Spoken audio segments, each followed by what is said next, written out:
Bien le bonjour tout le monde, aujourd'hui on va parler d'un petit guitariste, un gars qui fait de la gratouille comme ça de temps en temps le dimanche, j'ai nommé Steve Vai.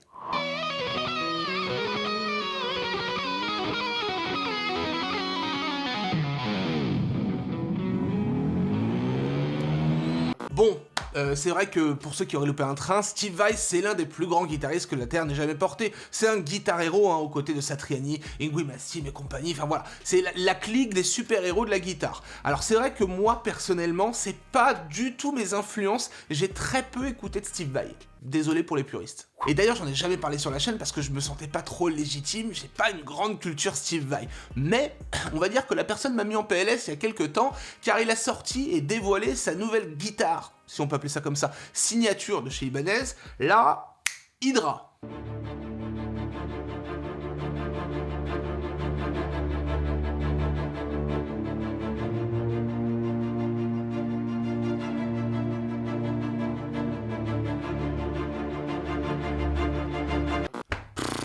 Ouais, là, c'est une chelouterie, c'est même bien plus que ça. J'appellerais ça une insolenterie, triple manche, une guitare au milieu, 7 cordes, une basse en bas, headless, avec un moment il y a des frettes, après il n'y a pas de frettes, en haut il y a des demi-frettes, ça fait le son d'une sitar, il y a une harpe, il y a même un câble, enfin une prise Ethernet.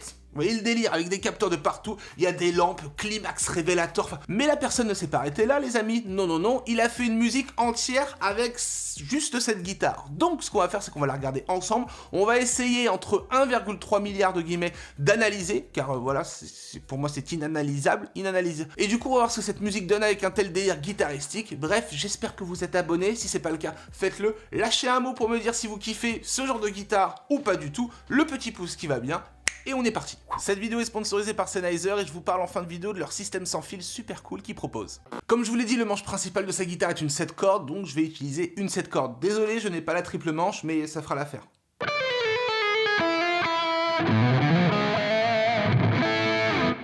Enfin, je crois. Ok, décor plutôt cool. Les pattes def qui vont bien. Tranquille. Le monstre, l'Hydra. Oh là là. Le délire, non mais comment tu tiens ça en fait? Des lumières de partout, je vous crois dans Power Rangers, c'est très particulier. Oh. Ya. D'accord. Ah, c'est smoothie de ouf. Ok, commençons par ce premier plan où j'ai rien compris. Donc il commence par un coup de basse, il va en haut, harpe, sitar un peu. Bon, en gros, la mécanique qui est déjà violente, c'est basse, basse, ting, ting. Là, il y a un son de sitar. Je pense que c'est un truc qui module. Donc, basse, basse, pam, pam, basse, basse, grac, harpe, ting, ting, basse, basse, et boum, il part sur son plan. Avec un côté hyper smoothie. Donc, son plan, c'est un délire comme ça.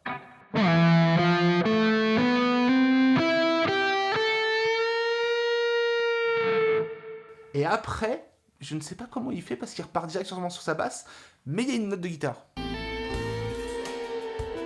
Ah! Ok, est-ce que vous avez capté le petit doigt? C'est ouf! En fait, ce qui se passe, c'est qu'il joue cette note-là. Mais cette note-là, elle est en même temps, je crois que quand il part sur son autre manche de basse ou en haut. Ce qui fait qu'il le joue avec son petit doigt ici, il vient arracher la corde.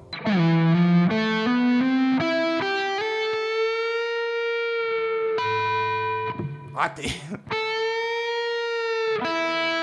Ok, mais il est obligé de faire ça pour jouer sa note, pour ensuite partir sur ses autres manches. Donc c'est assez impressionnant parce que la qualité, la propreté est ultime en fait. Et là c'est vrai que tout le côté smoothie, bien c'est le jeu de Vai en utilisant un max d'effets, des slides d'arrivée, des hammers après, pour éviter des coups de médiator et qu'il y ait une attaque un peu incisive et du coup ça marche très très bien. Oh là là, ok.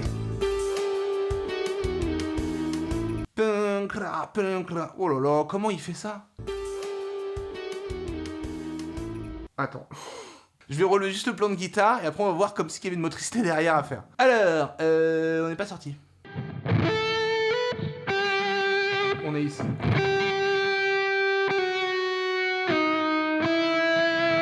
Mais par contre, il a un toucher qui est magnifique. Et il y a aussi ces vibratos que lui seul, j'ai vu faire, sait faire, c'est les vibratos circulaires. On voit que son doigt bouge pas mal en rond et c'est des vibratos super cool au lieu d'être comme ça. Ou alors, il y a vraiment l'entre-deux. Hein. Et du coup, il le maîtrise à merveille et puis c'est ouf. Donc, au niveau de ce plan-là, qu'est-ce qu'il fait par-dessus ou à côté? Je ne sais pas comment faire. Dans le monde parallèle. Ah oui, en fait, il gratte pas son Mediator, parce qu'il joue de la basse en même temps. Je rigole parce que ça fait tourner le cerveau. Donc en gros, il fait son coup, tout de suite, coup de harpe, bing, il retape, il part dans la basse jouer une rythmie différente, donc je ne sais pas comment il fait. Boum, boum. Là, il est en autonomie parfaite. Et il fait ses slides pendant qu'il joue de la basse. Enfin, c'est assez ouf. Il joue donc deux instruments différents, totalement en cohérence, mais c'est très complexe parce qu'on ne fait pas du tout la même chose. Et en plus de ça, il maîtrise tous ses slides et tous ses vibratos extrêmement bien précis. Donc déjà, c'est chaud de jouer aussi précisément que lui ses effets pour avoir une belle qualité de rendu, mais en plus de ça, derrière, il joue son autre instrument, donc c'est assez ouf. Là, il slap en fait dessus. Hein. C'est assez dingue. Là, c'est assez cool, l'alternance de slide, cette fameuse chose, voilà, qui donne de l'effet, de la reprise, etc. Sauf que lui, du coup, il vient le faire à la fois sur sa basse et ensuite sur sa guitare. Sauf que sur sa basse, il se met, vous l'avez vu, en position de slap, hein, comme ça, et il vient slider comme ça, très bien, et derrière, il slide sur le haut de sa guitare en changeant de manche. C'est un délire. Du coup, ça donne deux textures différentes. En plus de ça, il vient taper des petites notes en slap. Mais il n'y a pas de cases, vous l'avez bien vu. Alors, s'il y a des cases en dessous, donc les repères sont un petit peu faussés quand on n'a pas l'habitude. C'est extrême. Cool le riff là. Trop bien. On dirait le refrain, hein. Ok, c'est encore une fois très ouf. Il vient nous implanter un gimmick en tête, donc un truc qui se répète beaucoup. Ça me fait penser à un refrain, je pense que ce thème-là, on le retrouve après. Sauf que, ok, la guitare de base, il pourrait être cool à jouer, je vais pas dire simple, mais voilà, abordable. Sauf que lui, bim, bim, il vient partout. Donc on va le relever tranquillement, et après on va voir la mécanique qu'il y a derrière. Et après, je sais qu'il fait bam, bam, avec sa grosse corde, la 7ème corde, du coup, qui est hyper utile, là. Super.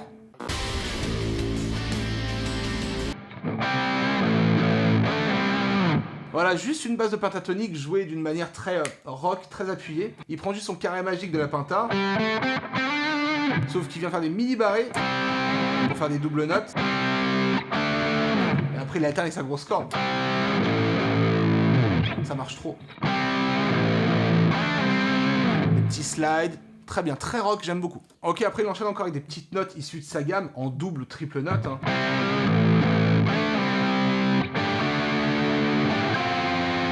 Ça marche très très très très bien, c'est mortel.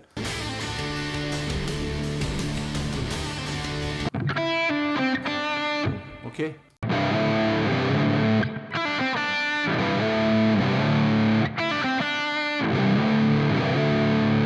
Super. Bien incisif, hein, c'est bien péchu, c'est cool ça.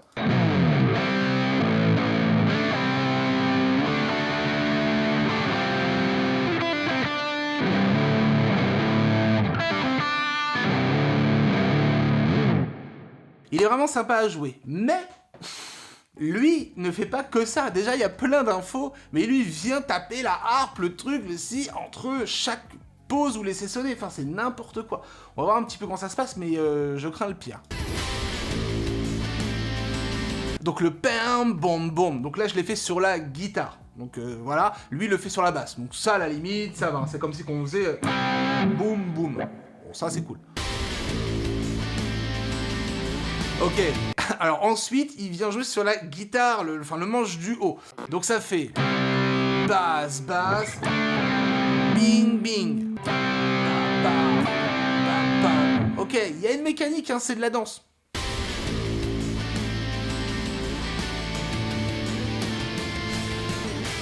Oh, j'ai pas compris. Waouh, ok. Donc, ça fait genre basse, basse, bing, bing. Ensuite, basse, basse. et je crois qu'il fait bass string. Pa, bing, bing, pam, pam, bang, bring. Bien fait. Ok, me dis pas qu'il fait des choses là-dedans, c'est pas possible. Ah si, waouh. Oh, laisse tomber. Pam, pam, pam. Oh là là, c'est ouf sur la basse. Pam, pam, pam. Pam, pam. Ok. Et quand il fait son... Donc il tape... Mais attends, mais c'est pas possible.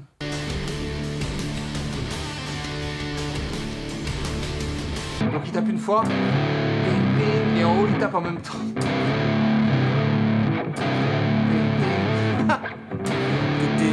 Oh là là là là, ok d'accord, c'est impressionnant. GG à lui.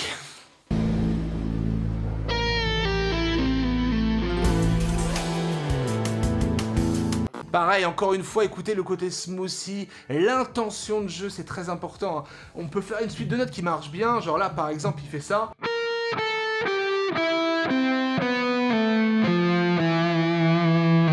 Là, si on le joue comme ça, bah ça fait bon du note à note, c'est sympa, mais on peut aller beaucoup plus loin pour faire résonner ou donner une intention à son jeu. Donc ça, prenez-le aussi pour vous. Par exemple, sa première note, celle-ci, il vient pas la chercher en coup avec le médiator, il vient plutôt taper celle-ci, la précédente, mais en haut de bend,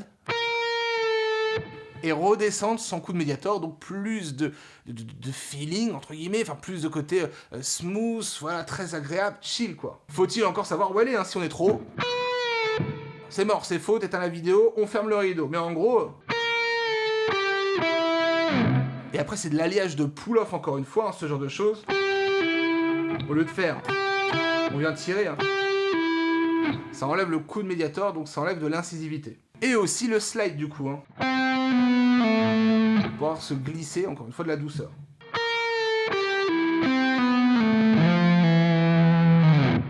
Vous l'avez compris, hein, ça a beaucoup plus de charme, comme ça. Après, ça dépend aussi le contexte de jeu, mais tous ces guitaristes-là, et Guitar Hero, et notamment aussi Gilmour, David Gilmour, qui est complètement ouf par rapport à ça, essayez de vous en inspirer, de bosser 2-3 trucs, parce que le jeu va changer, votre jeu va changer. Et d'ailleurs, si vous voulez améliorer votre jeu et progresser, ou si vous êtes débutant et que vous voulez commencer la guitare, je vous conseille d'aller voir mes méthodes à 2 doigts de sonner. Tous les liens sont dans la description.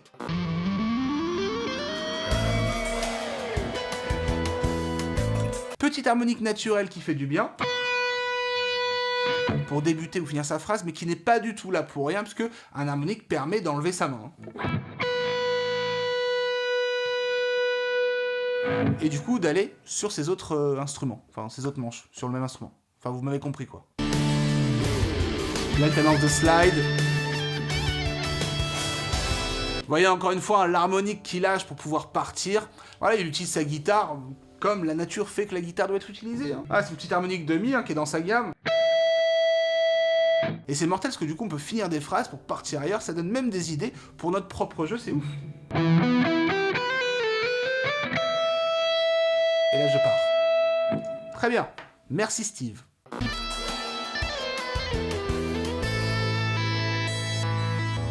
Oh. What the fuck. La guitare a parlé d'un seul coup. Ok, alors ça, je crois que ça s'appelle le climax quelque chose. Y a un modulateur de son. Oh, y a un petit sample qui part. Ça fait un truc très électro. Je vais pas dire vocodeur non plus, mais elle parle la guitare. C'est assez ouf. Et puis il y a les lampes qui s'allument. D'accord, très bien. Vroom. Le cri du dragon, quoi, quand les lampes s'allument, c'est magique. Franchement, c'est magnifique. Je sais pas si c'est réellement fait en direct, hein. Est-ce que c'est du playback, pas playback? Enfin, c'est un clip, donc techniquement, la plupart du temps, c'est du playback. Est-ce qu'il a vraiment enregistré? Enfin, c'est Steve Vai quand même, donc je lui fais confiance, mais est-ce que vraiment il a enregistré avec qu'une guitare comme ça, où il a fait ses parts, il a réarrangé, là, le petit sample qui vient? J'aimerais bien voir une prestation live. Ça serait dingue. Ah, solo de basse. Tout va bien.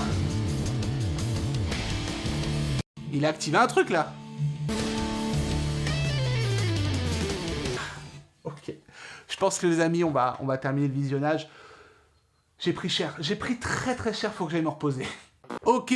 Alors moi qui n'écoutais pas Steve Vai, hein, j'ai réellement écouté très peu de choses. C'est vrai que ça fait plaisir, hein, de voir toujours des gars qui font des trucs de malade, mais ça donne aussi une autre approche de l'instrument et de la musique en tant que telle, comme quoi Il y en a certains en tout cas, hein, peut-être pas nous, hein, mais c'est quasiment illimité. Hein. C'est la magie de la musique parce que là, ce qu'il a fait, c'est une performance de folie. Il y a la performance de Lutry, mais il y a aussi la performance de l'artiste qui est complètement dingue. J'aimais quand même une petite réserve, même si bah, c'est Steve Vai, on peut pas mettre cette réserve. Moi, j'attends de voir en live réellement parce que j'ai rarement vu ça, hein. J'ai pas vu des guitaristes faire des trucs aussi dingues. Donc j'aimerais voir en live comment ça se passe réellement. Parce que rien qu'en termes de propreté, quand on lâche la guitare, enfin après il a un toucher exceptionnel, mais j'aimerais voir ça en live. J'attends vraiment une presta, et pour le coup j'aimerais que vous m'aiguillez là-dessus aussi si vous pensez que en live c'est quasiment jouable comme il le fait. Bref, il est temps pour moi d'aller me mettre en position latérale de sécurité, et puis on va bosser la guitare, hein. Faites de même. D'ailleurs, si vous voulez progresser au taquet, eh bien vous pouvez tout retrouver sur lachelousphère.com. Alors on n'étudie pas des triples manches, mais on fait des trucs super cool, et puis je vous dis à très bientôt pour de nouvelles vidéos. Pensez à vous abonner, ça soutient la chaîne, mettez un bon petit pouce. Chelou bisous tout le monde, la choulerie n'est jamais finie, ciao. Donc cette petite merveille proposée par Sennheiser, qui est un système sans fil, qui me permet donc de jouer de la guitare sans fil, vous l'avez compris. Beaucoup me demandent bien qu'est-ce que j'utilise, et bien maintenant c'est ça. Ça s'accompagne d'un récepteur, vous posez où vous voulez, et puis vous avez l'émetteur que vous mettez dans votre poche, accroché à la ceinture. Enfin, c'est très simple d'utilisation et très ergonomique. Donc pourquoi je l'utilise et surtout pourquoi j'aime l'utiliser, c'est que cette fois-ci, ils ont voulu, avec ce système sans fil, et bien faciliter au maximum la vie du musicien en question qui va l'utiliser. Mais en parallèle, et c'est là où ça fait la différence peut-être avec d'autres systèmes, c'est qu'ils ont réussi à garder le côté professionnel et le côté surtout qualité maximale. Petite nouveauté dans l'air du temps, c'est au niveau du workflow. Ils ont décidé de créer une application qui sera directement liée à votre appareil sans fil, ce qui permet en fait que bien votre smartphone devienne votre ingénieur du son directement. Vous pouvez faire plein de réglages, avoir accès à quelques infos, etc. pour que ça aille encore plus vite au niveau du workflow, vous l'avez compris. Pour les plus techniques d'entre vous, je suis sûr qu'il y en a quelques-uns qui traînent, et bien je vous mets d'autres chiffres ici qui vous montrent d'autres caractéristiques un peu plus poussées. Ça vous montre encore une fois bien à quel point Sennheiser a essayé de faire les choses bien, la fiabilité, la qualité, vous avez compris. À savoir que la version que j'utilise, c'est pour les guitaristes, bassistes, etc. Mais il y a aussi bien d'autres packs avec par exemple des micros cravates ou des micros pour le chant. Donc ce que je vous invite à faire si vous voulez plus d'infos et si vous êtes intéressé, eh bien c'est que dans la description je vous ai mis tous les liens utiles pour accéder au site et puis aux produits. Encore une fois, un gros merci à Sennheiser, c'est grâce à des marques comme ça qu'on peut continuer de s'amuser sur YouTube et faire des vidéos pour vous. Il est donc temps pour moi de vous dire à la semaine prochaine, ciao, bonne guitare à tous.